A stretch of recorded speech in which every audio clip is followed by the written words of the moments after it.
ওয়াইয়াদাতুল মারিদ, কোন ব্যক্তি যখন অসুস্থ হয়ে যায় তখন দেখতে যাওয়া, এটাও কিন্তু মুসলমানের হক। বুঝতে পেরেছে? তাসমিতুল হাজি, কোন ব্যক্তি যখন হাজি করে কি করে, হ্যাচু করে, কি বলে আমরা আলহামদুলিল্লাহ বলি, তার জবাব কি বলতে হয়? ইয়া রাহমাতুল্লাহ বলেন তো।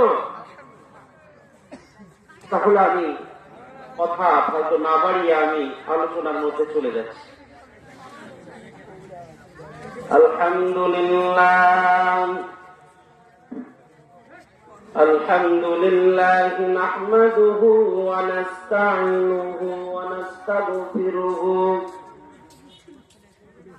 ওয়া নু'মিনু বিহি ওয়া নাতাওয়াক্কালু আলাইহি ওয়া নাউযু বিল্লাহি